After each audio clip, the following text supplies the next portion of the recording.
Hello, this is Dr. Tae, and this is my little video about CRPS. It is known for complex regional pain syndrome, and this video is targeted to the Facebook various groups who have CRPS. And so this is not going to be an explanation what CRPS is or what CRPS does to you because the people who I'm talking to are the people who have CRPS and is suffering from it. Hi, my name is Dr. Tae Hyun Kim, and I am not a medical doctor. I do have a doctorate in acupuncture and herbology, and no, I will not be uh, talking about acupuncture. Um, in Well, let me just go on to talk to you about my encounter with CRPS. Okay, so my name is Dr. Tae Hyun Kim. I am a licensed acupuncturist. I am a licensed massage therapist. I lived in Thailand back in 2008, and I became a Thai massage instructor certified by the Thai Ministry of Education and from the government of Thailand. And I do have a doctorate in herbology. I do have more than 20 plus years as a Qigong practitioner, and I'm also a yoga teacher now.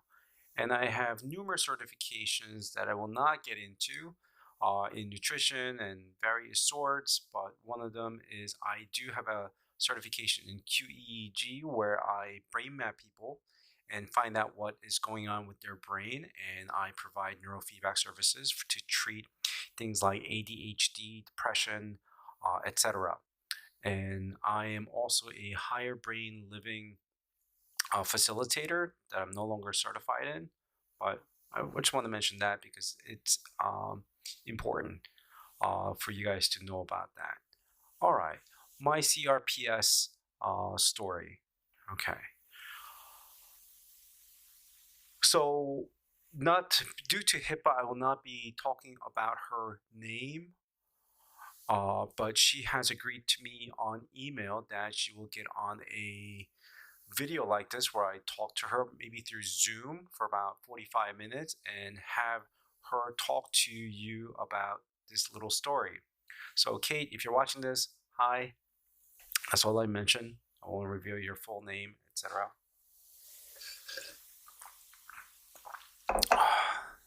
All right.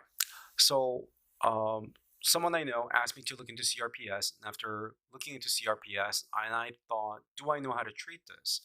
And I'm like, wow, the body is severely inflamed, and the nervous system is somehow picking up pain signals that's not there all the time and it can't turn off.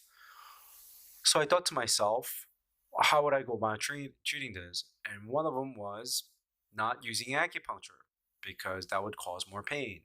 And I've learned the hard way because I've needled my patient who had CRPS and caused her more pain. And since then, I've learned not to do acupuncture.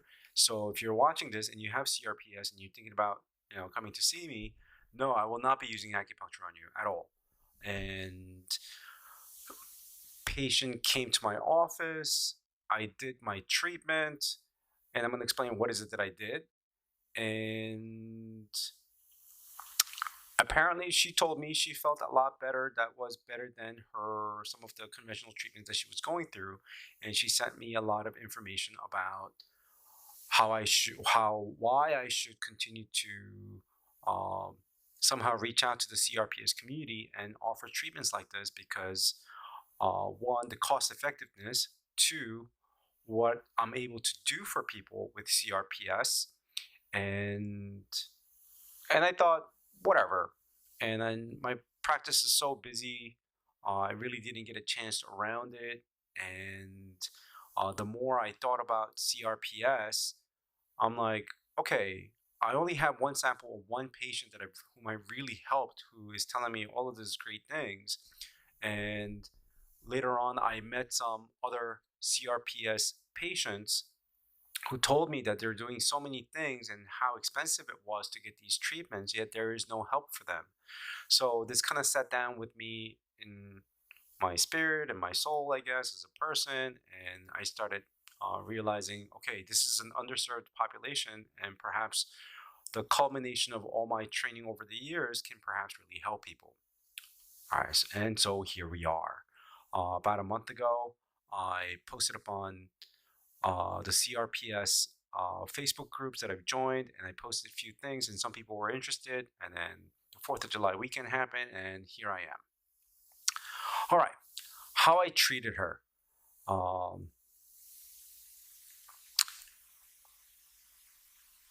So a patient comes in.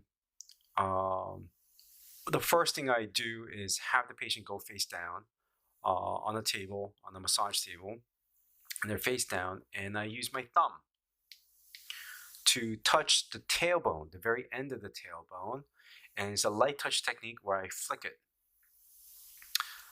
And what this does is that it moves cerebral spinal fluid inside the spine towards the brain.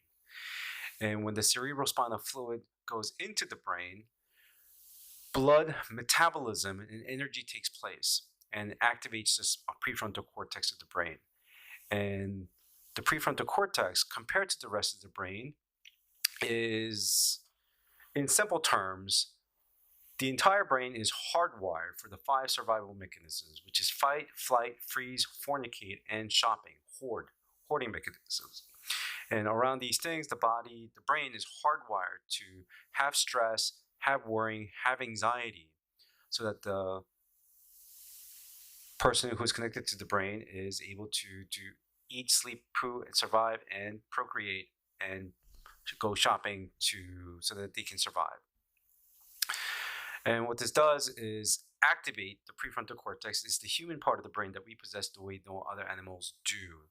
Like chimpanzees, the forehead is dented in, but humans, we have a forward forehead, the prefrontal cortex. And as you activate that part of the brain, because I'm moving cerebral spinal fluid, the body dumps a lot of stress in a very short amount of time. And there is a feedback loop system where the brain tells the heart, this is good because we're getting more blood flow to the prefrontal cortex, and that's where the highest concentration of mitochondria exist anywhere in the body. And then the heart pumps differently, and the body realizes that the heart is not strong enough to send a lot of blood supply to the prefrontal cortex. And the brain sends a stimulation to the lungs, and the lungs begin to start breathing on its own. So when you come in for the first session, that's what we're looking for. I ask the patient, don't do anything. Let your body do what it wants to do as I stimulate these points along the spine. And if your body starts breathing on its own, that's how the magic is taking place. Then, while this mechanism is taking place, I teach them how to breathe a certain way. Reason being is that when you take a deep breath all the way into your maximum capacity, you're generating internal pressure inside the body, and that internal pressure is moving your blood to the periphery and to the prefrontal cortex. And as I have you breathe these giant deep breaths, more and more blood is filling the brain. And I have you do a specific type of breathing technique to increase the heart rate and then eventually taper off. And while this is taking place, your body is just relaxing more, the prefrontal cortex is getting activated, and now your body is running on momentum where you're taking a larger, deeper breaths. And when I stimulate these points again to move cerebral spinal fluid towards the brain, it has a more profound effect of your lungs taking these giant deep breaths on its own without you having to do them. All right. So that is the basis of what's going on. And What I would be doing after this technique is to do these stretches to release certain neck muscles around to have what they call meningeal release techniques. This was taught to me by Dr. Jesse Jukowitz, and I do not recommend CRPS patients seeking out ABC practitioners because ABC practitioners are taught to do borderline chiropractic manipulations that can ultimately hurt CRPS patients.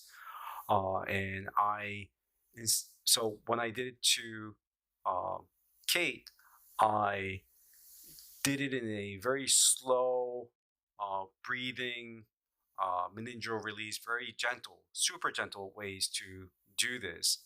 And what this does is that the lungs open up more and more as your posture improves. And she was able to take larger, deeper breaths. And I thought nothing of it. And she said she felt great. She said she was getting regular ketamine treatments, and this was anything, if not something very comparable to ketamine treatments, where her pain levels just decreased. And I explained to her that what I do, this type of treatment, it helps people relax a lot, dump a lot of stress out of the body, and is borderline meditative. And what some people, or I should say, a lot of people that I treat for this who are not CRPS patients, people who are going through a lot of stress, they tend to see colors with their eyes closed, sometimes in various patterns. Usually does not occur in the first session, but in subsequent treatments, this does occur. And from the brain studies, studying of the brain, what I've come to realize is that when the left and right hemispheres of the brain uh, creates new neural pathways and starts communicating better, especially creating new neural pathways, the brain starts simulating these colors with some sort of patterns. And that usually occurs, and some people feel this electricity feeling. This is usually from the breath work. They're not able to get specific types of, they're not able to get proper amounts of oxygen. Yeah, it's oxymoronic when you're doing breath work and you're not getting oxygen because you're stimulating the heart to increase in speed. And so, what does it do? I would encourage all CRPS people to start looking into the Wim Hof breathing technique because I think everyone would benefit from the Wim Hof breathing technique. Mr. Wim Hof broke several Guinness Book of World Records, ranging from climbing Mount Everest in shorts, um, swimming underwater in the Arctic Ocean without dying, being submerged in ice for several hours, and not dying from hypothermia. Uh, and these breathing techniques has the ability to lower cortisol, which is stress hormones. And if you want to look into specific type of breathing technique, look into box breathing. And um, so what I'm really doing for people or the CRPS patient is that I'm putting them into a deep meditative state by moving a lot of cerebral spinal fluid inside their brain. And this, I know that it lowers cortisol, it lowers inflammation.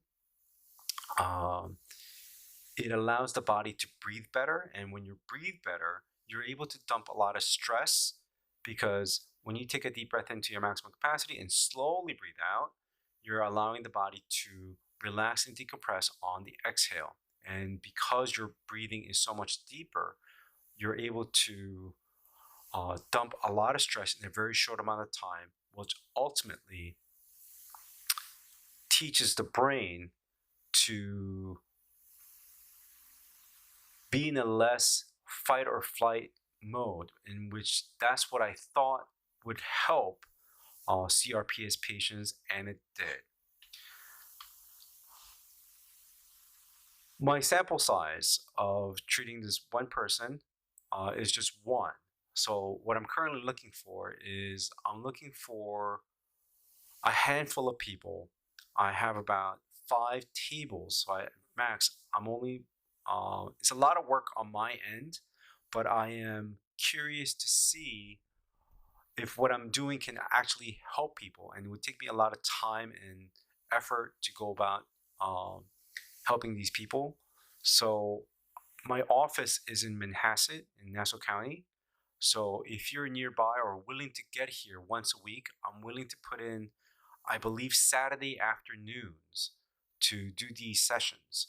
And um, so if you're in New Jersey, Suffolk County, or somewhere in the five boroughs, or even Westchester, um, that would be the criteria if you're in that range of and if you can give me honest, video testimonials that you're willing to go on, like a video like this, those four sessions, I'm offering it for free.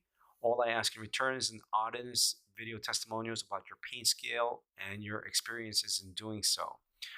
Um, and if this works out, I'm willing to work with more CRPS patients. And I have a feeling that this is going to help a lot of CRPS patients. And the fact that it is all natural. However, this is not a cure.